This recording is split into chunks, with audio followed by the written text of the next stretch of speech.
Ya, memang pada satu titik ini saya mencari sekali waktu itu Pak Ustadz Abdul Somad. Waktunya itu sekitar Agustus tahun 2018, dan pada saat itu satu Indonesia mencari Ustadz Abdul Somad itu ketemu.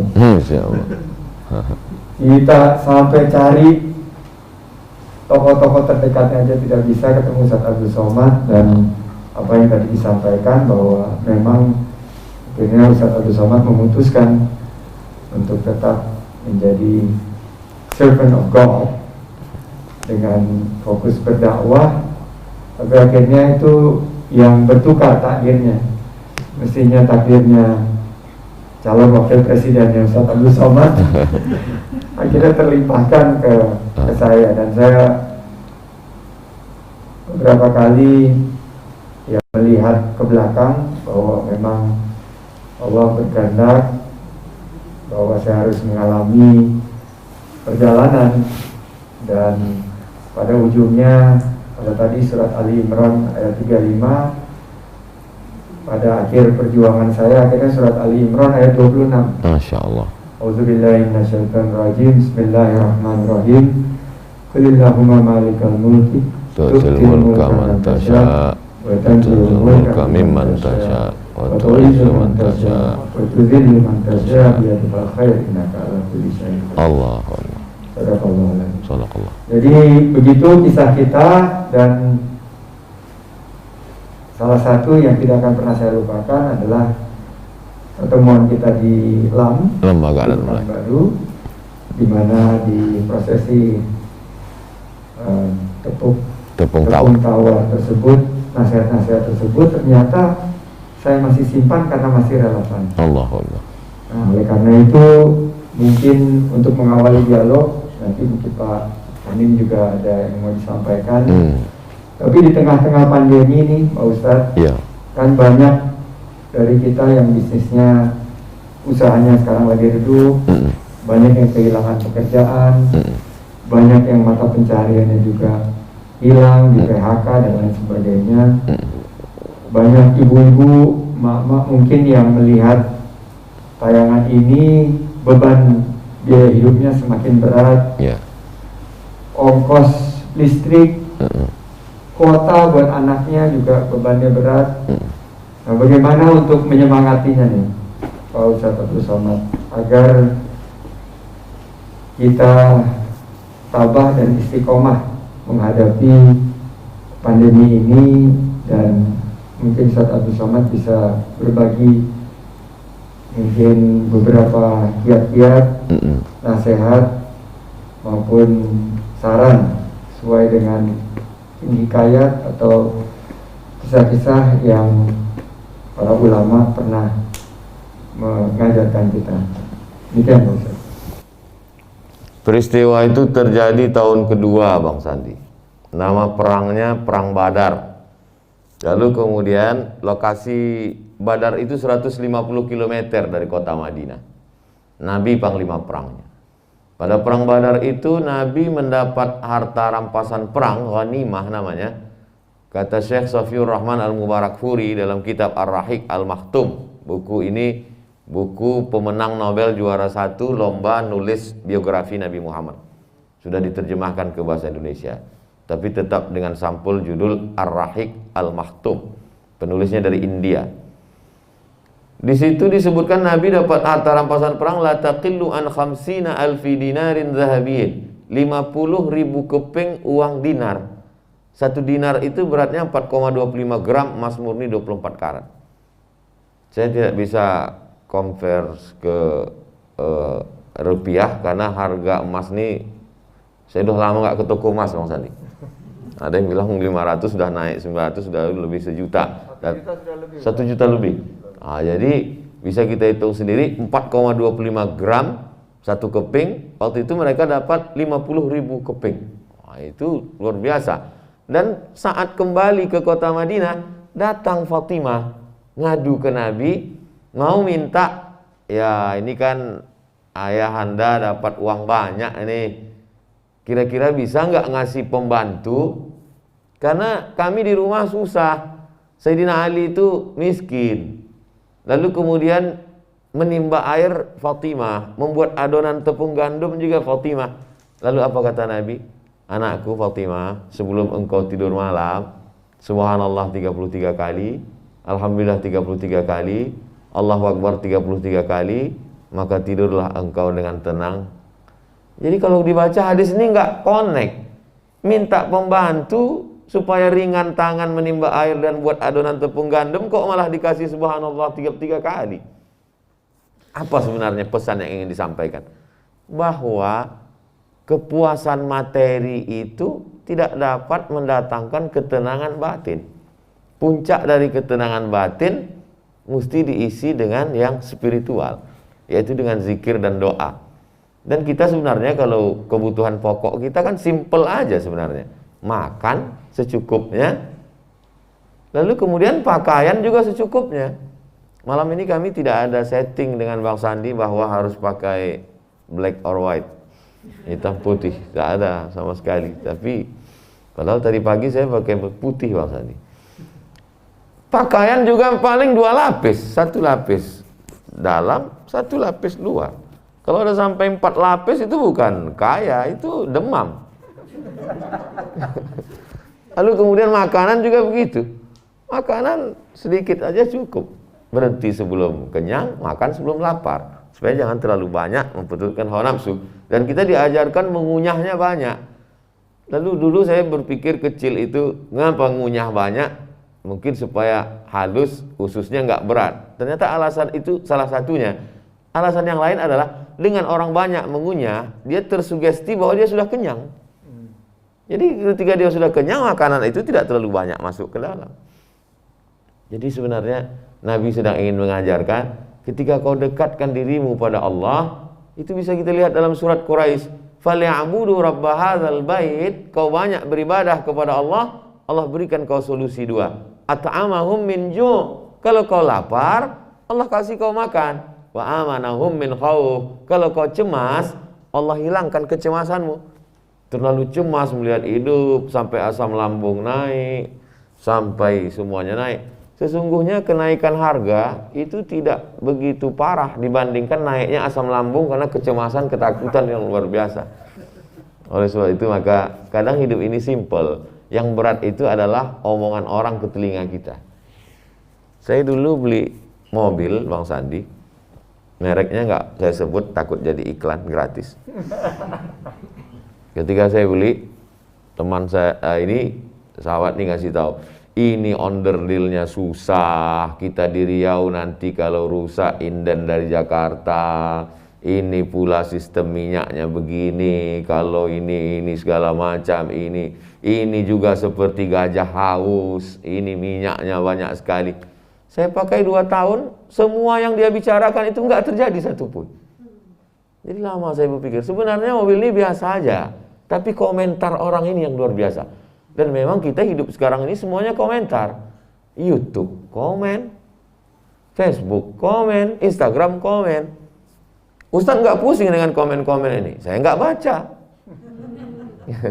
Saya baca yang baik-baik, saya baca yang kurang baik, yang kira-kira membangkitkan asam lambung, saya tekan. Oleh sebab itu maka lagi-lagi falyabudu rabb hadzal bait. Saya paham ini dirumahkan, ini di PHK, tapi kemudian terbuka peluang-peluang baru. Buktinya apa yang terjadi? Ketika ditutup 1 pintu, terbuka 2-3 pintu. Berapa banyak sahabat-sahabat kita, alhamdulillah Ustaz Somad, kami sudah buka bakso online. Loh, gimana nih bakso online? Apa makan baksonya online? Enggak, baksonya offline, cuma pesannya online. Alhamdulillah, peluang-peluang. Kamu sekarang bisnis apa? Sulit sekarang Pak Ustadz, kantor tutup semuanya. Terus saya sekarang jadi distributor daerah. Memasarkan apa? OKOC Pak Ustadz.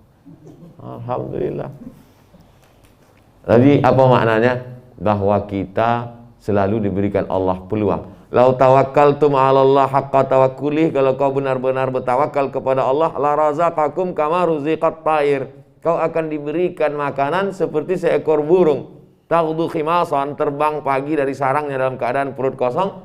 wa taruhu bitanan, pulang dalam keadaan perut penuh dengan makanan. Uniknya burung terbang di atas, tapi makanannya di dalam laut. Bisa dia terjun ke bawah mengambil makanan. Uniknya ikan yang ada di dalam sungai Amazon, tapi justru dia semburkan air, kemudian makanannya adalah rayap yang ada di balik daun-daun di pohon kayu. Ustaz tahu dari mana? Nonton TV. Betapa tontonan sesungguhnya bisa menjadi tuntunan. Ilmu tidak hanya terbatas pada ruang kelas dan buku. Makanya kata Nabi, man salaka tariqan, siapa yang melewati suatu jalan, yaltamisu fihi ilman, di jalan itu dia mendapat ilmu, bukan dari buku. Sahalallahu lahu bihi tariqan ilal jannah. Betapa bad news, berita buruk menjadi good news. Buktinya apa? Telepon menjadi viral. Peluang untuk orang membuka bahwa ini makanan sunnah bukan bid'ah. Berapa hari dia menjadi viral bahwa justru di balik itu ada iklan gratis yang luar biasa. Jadi sebenarnya kalau kita cermati ini dengan baik, ketika pulang dari Masjid Sunda Kelapa, hujan rintik-rintik dari Sunda Kelapa, kami mau ke rumah Pak JK berbisik.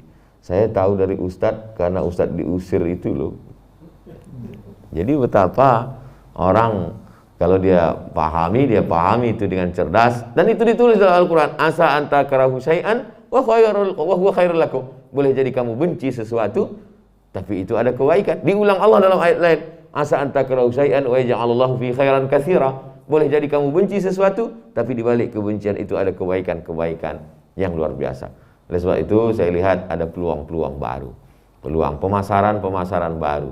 Online, melalui kuliner, kemudian pula macam-macam usaha bisa dibuka. Dan salah satu yang memberi semangat itu alhamdulillah Bang Sandi, karena Bang Sandi tetap dengan program-program ekonomi keumatannya. Dia tidak memajukan perusahaan besar saja, tapi usaha-usaha kecil, UMKM dan lain sebagainya. Saya terus ikuti itu Bang Sandi di Instagram, di medsos. Oleh sebab itu yang belum memfollow supaya di follow lah Instagram Bang Sandi. Dapat rezeki. Karena bagaimana supaya dia mendapatkan motivasi dari perjalanan itu. Saya kira demikian Bang Sandi. Baik. Alam Riau itu memang waktu saya lahir itu pekat dengan hutan-hutannya yang lebat. Dan Alam Riau waktu di awal tahun 70 itu memang cukup sulit kalau mencari orang di Riau. Tapi di tahun 2018 saya diberitahu bahwa Ustadz Abdul Somad tidak bisa ditemui di Riau. Masya Allah. Jadi saya bingung gitu. Akhirnya melalui Ustadz Sambo tercapailah. Tapi saya tidak bisa sempat ketemu Ustadz Abdul Somad, saya hanya dikirim video. Masya Allah. Nah di video itu, ya tentunya video itu hanya dikhususkan untuk saya dan Pak Prabowo waktu itu. Ustadz Abdul Somad menceritakan itu, biarlah menjadi rahasia kita. Masya Allah. Tapi itulah merupakan takdir Allah Subhanahu Wa Taala bahwa perjalanan kita sekarang Ustadz Abdul Somad terus istiqomah berdakwah. Alhamdulillah. Berkeliling Indonesia dan terus menginspirasi. Belum saya serahkan kepada yang lain, mungkin Pak Anin ada sepatah dua patah kata yang mau disampaikan. Saya ucapkan selamat datang nih teman dari Kalimantan Timur, Bapak Andi Harun dari Balikpapan dan Samarinda. Saja hampir kesini. Silakan Pak Anin.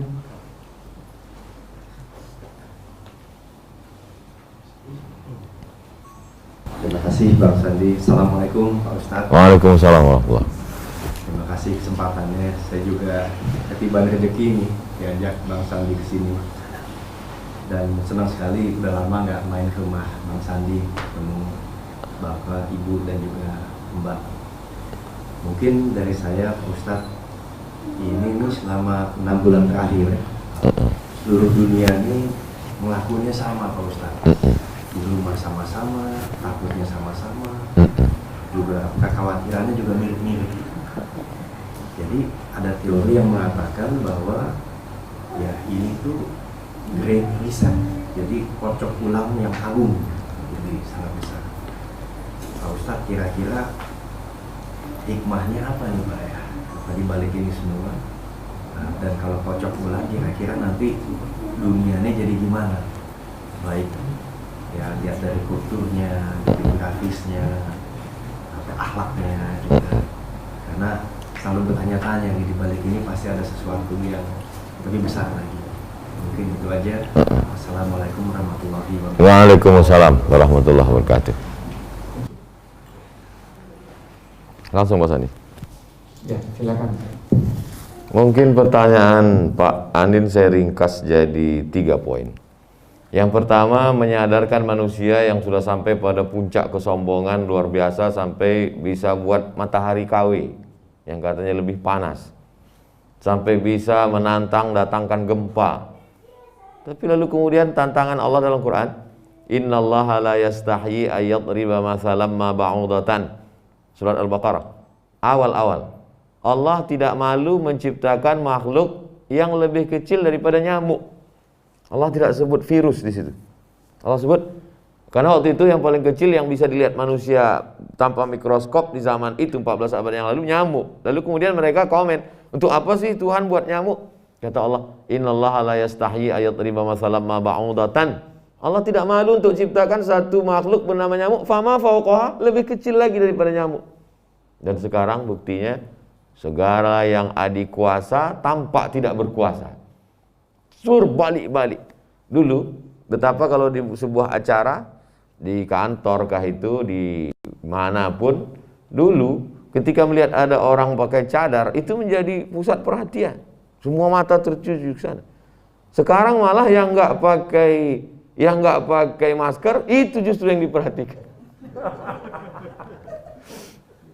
Jadi artinya dunia ini sudah terbalik-balik luar biasa. Jadi ketika kita merubah suatu susunan untuk memunculkan susunan yang baru, skenario Allah Subhanahu wa taala, dan wabah pandemi ini bukan pandemi yang pertama. Dulu pernah Mufti Mesir Syekh Ali Jumaah bercerita, di Mesir itu waktu itu penduduk Mesir 20 juta, disapu rata oleh pandemi, tinggal penduduknya 2,5 juta. 17 juta itu punah. Bahkan harta warisan pernah berpindah satu hari 9 rumah. Jadi habis sholat subuh ini meninggal, harta warisannya pindah ke sini, nanti jam 9 pindah ke sini, menjelang zuhur pindah, sampai malam 9 kali pindah rumah harta warisan. Saking kan luar biasa. Hanya saja waktu itu terjadi di Mesir, tidak terjadi di Yaman. Pernah terjadi di Andalusia, masjid-masjid ditutup, tapi tidak terjadi di timur. Tapi pandemi yang mewabah sampai seluruh dunia terjadi memang baru sekali ini. Artinya memang Allah Ta'ala luar biasa. Tadi Bang Sandi siang kami mampir ke BNPT. Jadi diperlihatkan kepada saya tentang kesimpulan, kata singkat pendek menceritakan secara ini semua, bahwa Indonesia supermarket bencana. Supermarket bencana. Jadi ketika musim kemarau kebakaran hutan, musim hujan longsor, gunungnya hidup, batuk sedikit saja menghitam sekeliling Sumatera Utara yang sekarang amat sangat di Sinabung. Lalu kemudian Krakatau, anak Krakatau luar biasa. Dan ternyata kita tinggal di lempengan amat sangat mungkin terjadi, apalagi pantai barat. Jadi ketika melihat Pulau Sumatera tadi, saya lihat lempengan itu terjadi. Lama saya terpikir, kok bisa saya jadi orang Sumatera di tempat banyak ini? Kenapa tidak di sini yang tidak ada musibah ini? Tapi di balik itu semua ternyata ada kelebihan yang luar biasa. Ternyata di tempat yang paling banyak bencana ini, disitulah justru mineral-mineral. Dari mulai minyak buminya, emasnya, peraknya, timahnya, nikelnya yang di dalam. Lain lagi yang di atas, karetnya, kelapanya, lalu kemudian luar biasa. Oleh sebab itu Allah Maha Adil. Sesungguhnya dengan kecerdasan manusia, dia bisa menjaga alam, dan andai pun terjadi, dia bisa menghindar. Jadi yang pertama adalah manusia sedang ditunjukkan, ini loh, Kamu yang merasa berkuasa, ada lagi yang lebih berkuasa, yaitu Allah Subhanahu wa ta'ala. Yang kedua, bahwa dengan adanya ini dunia menjadi lebih bersih, menjadi lebih tenang. Kita pun bisa merasakan itu. Saya dulu di airport itu susah sekali, Bang Sandi. Pakai masker, pakai kacamata hitam, orang terbaca juga. Saya sudah duduk di pojok, tetap juga dia datang. Ustaz bisa foto. Loh, ente kok tahu ini saya? Cincinnya gitu. Jadi sulit. Tapi kemarin setelah 6 bulan saya kemarin ke airport, sunyi. Satu sisi memang sedih juga kita melihat perekonomian. Tapi di satu sisi mungkin ini cara Allah untuk membersihkan dunia. Dan ternyata pantai-pantai, bahkan tanam-tanaman juga kabarnya lebih. Jadi ada satu sisi, tapi satu sisi ada perbaikan-perbaikan. Itu skenario Allah, cara Allah. Tapi kita yang tetap menyikapi ini, manusia menyikapi ini sekarang terbagi dua. Satu amat sangat berani bahkan menantang. Mana itu COVID biar saya kunyah-kunyah. Yang satu lagi pula amat sangat ketakutan. Takut, ngeri sekali. Sampai-sampai mungkin telepon ini pun mau di hand sanitizer juga. Mau disemprot disinfektan juga. Sampai amat sangat ketakutan. Sedangkan kita tidak pada dua mazhab ini. Kita bukan mazhab yang berani, nantang, juga tidak mazhab yang terlalu stres ketakutan. Kita ini adalah wa kadzalika ja'alnakum ummatan wasata. Kita pertengahan. Kita umat yang pertengahan. Kita tetap berserah diri pada Allah, kita tetap berusaha ada ikhtiar, lalu kemudian kita tetap ikut protokol kesehatan. Dari tadi kita datang, kemudian menjaga jarak, tidak bersalaman, pakai masker. Jadi semuanya berjalan. Kita menjadi orang yang lebih hati-hati, menjadi lebih berdisiplin, menjadi lebih takut kepada Allah. Yang terakhir, yang ketiga, bahwa yang mampu bertahan hidup ini bukan orang yang pintar, bukan orang yang pandai, tapi orang yang pandai-pandai.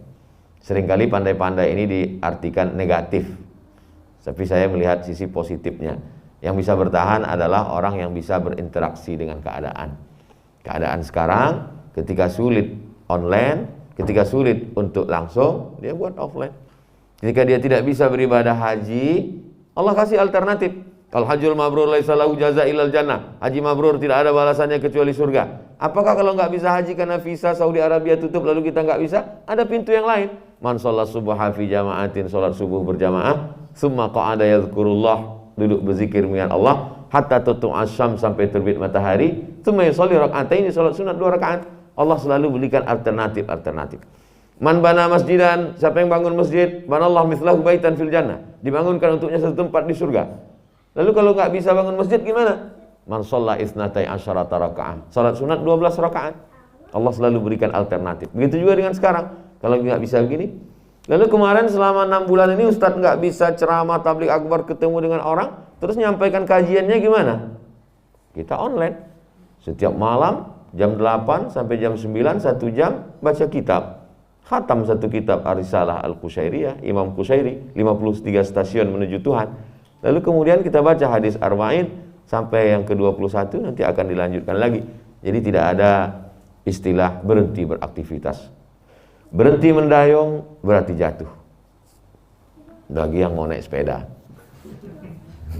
Berhenti berkayuh berarti jatuh. Berhenti mendayung, berhenti bergerak di sungai berarti tenggelam. Fi kulli harakah barakah. Setiap ada gerakan, disitulah datang keberkah. Saya kira saya ringkas dalam 3 poin, Bang. 11 tahun yang lalu, kurang lebih ya, mungkin 11 tahun yang lalu, saya dapat satu tugas untuk menyelamatkan satu stasiun TV yang pada saat itu dimiliki oleh senior kita juga, Pak Abdul Latif, untuk direvitalisasi. Ngobrol-ngobrol sama partner saya, Rosan, ketemu juga sama Mas Anin, atas ya dukungan banyak pihak, termasuk ayahanda Pak Anin dan juga Om Pak Anin. Stasiun tersebut setelah 11 tahun sekarang menjelma menjadi TV One. Masya Allah. Dan itu juga bagian daripada dibalik satu pintu yang tertutup, ternyata banyak pintu yang terbuka. Stasiun tersebut tadinya stasiun yang umum, akhirnya sekarang banyak memberikan berita dan juga mudah-mudahan satu inspirasi agar bangsa ini bisa terus berkembang ke depannya. Amin, amin. Mungkin sebelum kita tutup makan ada lagi yang mau disampaikan kepada Ustaz Abdul Somad. Mama ada? Mam? Kalau nggak ada yang Assalamualaikum warahmatullahi wabarakatuh. Waalaikumsalam. usianya 80 masih semangat tuh. Masya Allah. Assalamualaikum warahmatullahi wabarakatuh. Waalaikumsalam warahmatullahi wabarakatuh. Ustaz Abdul Somad, sebetulnya pengagum Ustadz itu bukan hanya yang muda, termasuk saya yang 80 tahun. Jadi berbaginya jangan hanya pada yang muda-muda, tapi yang tua-tua juga dirangkul dan diajak serta supaya mereka juga bersemangat dan tergairah. Jadi mohon nanti kalau di tempat-tempat orang-orang yang berkumpul disapa juga yang udah ya begitulah, sebentar lagi kakinya udah dikubur satu gitu. Jadi mohon supaya kita juga disemangati karena kita adalah bagian dari pengagum Ustadz ya. Ustadz sih sebetulnya nggak cakep kayak Brad Pitt ya, enggak. Tapi omongannya itu loh, dalam 1, 2, 3 kata langsung masuk ke hati. Alhamdulillah. Dan itu sangat membuat hati kita nyaman dan tenang. Semoga Ustadz dan keluarga diberikan umur panjang yang bermanfaat. Dan terima kasih sekali lagi udah hadir di sini. Itu membuat kami semuanya merasa bangga didatengin Ustadz yang kalau di Instagram itu pengikutnya sampai puluhan juta. Hebat ya Ustadz ya. Itu Ustadz dapat duit apa? Aja pertanyaan saya. Kalau dapat duit tolong bagi-bagi. Salam sama keluarga. Insyaallah. Katakan banyak pengagum Ustadz, jadi mohon Ustadz sama keluarga yang di rumah diurus dengan lebih baik. Supaya jangan terlalu kurus. Assalamualaikum warahmatullahi wabarakatuh. Waalaikumsalam warahmatullahi wabarakatuh. Langsung Pak Ustaz.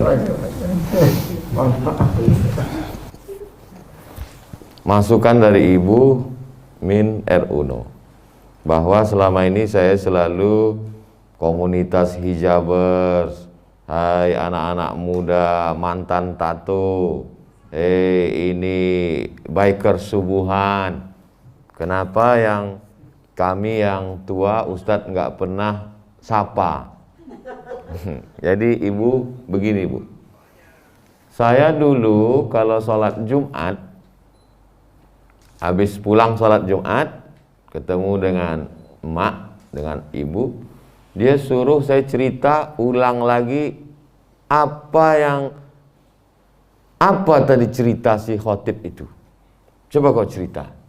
Biasanya dia nunggu saya pulang baru dia sholat zuhur. Dia udah pakai mukena, begitu saya pulang baru dia sholat zuhur. Habis selesai itu dia tanya, apa kata khotib tadi? Jadi situlah saya cerita. Jadi sekarang saya tidak pernah merasa menceramahi orang, Ibu. Saya sedang bercerita dengan ibu saya. Jadi saya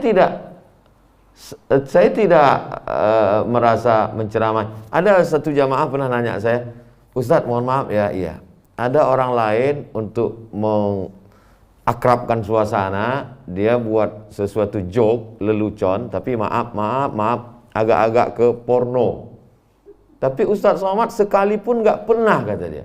Kenapa? Dia tanya saya bilang gini, mungkinkah saya joke agak berbau demikian di depan ibu saya? Karena saya setiap ceramah itu, saya selalu, jadi tidak heran juga banyak followernya emak-emak. Karena memang seolah-olah saya sedang bicara dengan ibu saya, dengan kakak saya, dengan saudari saya.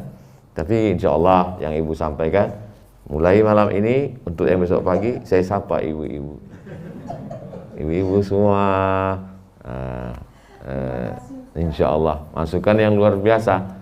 Jarang sekali orang menyampaikan to the point seperti ibu. Manfaat buat saya.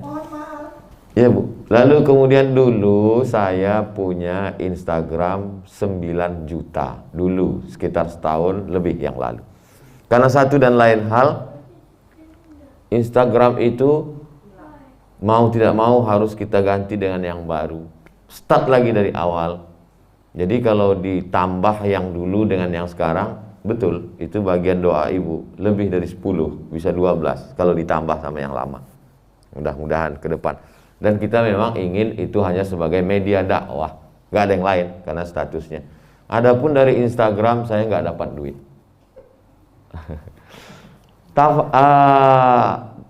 Video ceramah itu pertama diupload 2012, tapi kemudian saya buat channel baru Juni 2019. Jadi Agustus ini itu kami dapat setahun. Kita tidak isi kontennya macam-macam, lalu thumbnailnya untuk ini supaya jamaah ini supaya diklik, enggak. Kita normal-normal aja, enggak ada pakai konsultan macam-macam, enggak. Normal-normal biasa-biasa aja. Kemarin kalau di total 206 sekian tambah sekian lebih kurang sekitar ya setahun itu 400-an juta. Tapi semuanya sudah diserahkan untuk beli beras fakir miskin. Enggak saya ambil sedikit pun. Karena saya ibu lihat kurus, makan juga enggak banyak. Kemudian juga pakaian juga cukup, enggak ada mau apa lagi gitu. Jadi saya bisa untuk berbagi. Itu pun juga inspirasi dari ibu. Dari ibu saya dulu kalau saya pulang habis pengajian, dia pasti cerita tadi ada di sana janda punya anak 3, rumahnya tanah mau diusir karena nggak bayar uang kontrak. Saya udah tahu nih endingnya pasti bisa nggak dia. Lalu kemudian nanti kalau pulang lagi cerita itu ada di sana tukang masak. Dia pagi masak ke rumah orang kaya jalan kaki 10 kilo, dan di sana dia cerita dia makan ikan yang kemarin sementara mereka makan enak. Ujung-ujungnya bisa nggak dibelikan ini sepeda. Jadi saya sudah tahu tuh, oh ini endingnya udah kebaca. Dulu saya merasa itu menyenangkan, tapi satu sisi mungkin ada tidak menyenangkan. Tapi setelah beliau tidak ada kerinduan, rindu. Akhirnya saya buatlah yayasan, nama almarhumah. Saya masukkan uang itu ke situ. Setiap bulan kami belikan paket sembako, beras 10 kilo, minyak 1 kilo, gula 1 kilo, kemudian roti, kemudian susu saset, kemudian makanan pokok kami serahkan ke fakir miskin. Dari hasil itu ibu, tadi ibu mau minta, saya sudah transfer semua. Untuk yang akan datang nanti Bang Sandi ingatkan saya untuk saya transfer ke ibu sebagai pemberian dari salah seorang, anggaplah saya anak ibu yang bisa berbagi kepada ibunya insya Allah di masa akan datang. Lalu kemudian poin yang pertama masukan, poin itu untuk masalah berat badan. Saya kemana-mana kalau sampai di hotel saya tetap timbang 49, sekian. Lalu kemudian setelah tablik akbarnya stop online, saya tidak ada lagi ke hotel. Belakangan kemarin ke Medan, setelah 6 bulan saya timbang, sekarang 56. Jadi 6 bulan saya nggak keluar itu bertambah 6 kilo. Jadi banyak orang lihat, loh Ustadz lebih fresh sekarang ya. Nah jadi itu setelah saya pulang dari Medan itu 56, baru pikir, berarti kalau saya tambah lockdown 3 bulan lagi ini bisa 60 ini. Jadi ada hikmah-hikmah di balik itu semua. Adapun cerita tentang badan kurus makan kecil itu saya tidak pernah tahan makan ibu. Saya makan itu nggak pernah saya tahan. Jadi saya tanya, kenapa saya makan sedikit? Tradisi anak-anak bayi di kampung kami, itu anak bayi itu perutnya diikat pakai kain. Diikat pakai kain, dibedung istilahnya. Lalu kemudian anak-anak lain dikasih makan dulu baru dibedung. Setelah dikasih makan kenyang baru dibedung. Nenek saya lain, dia bedung dulu baru makan.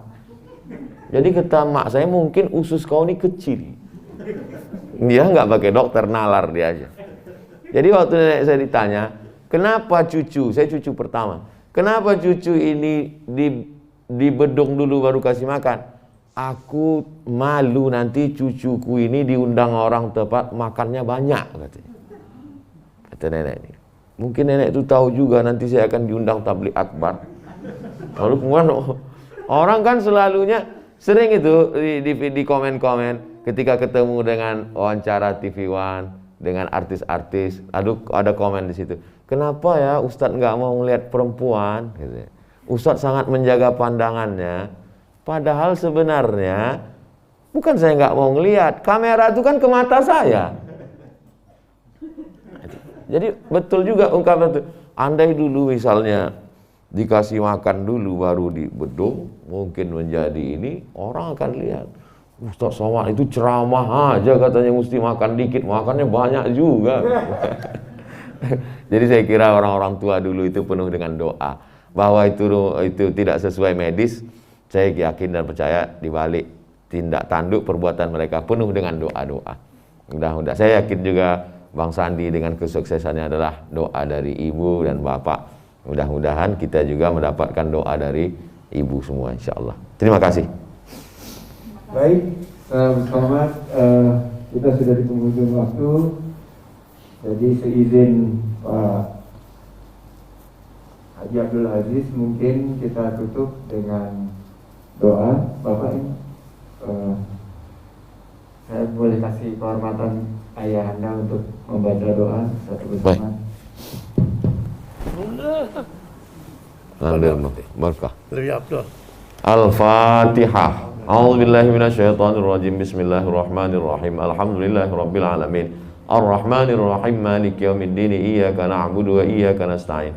Ihdinas siratal mustaqim. Siratal ladzina an'amta 'alaihim ghairil maghdubi 'alaihim waladdallin. Amin. Ya Allah, dengan kemuliaan Al-Fatihah, dengan kemuliaan orang tua, kabulkan doa kami ya Allah.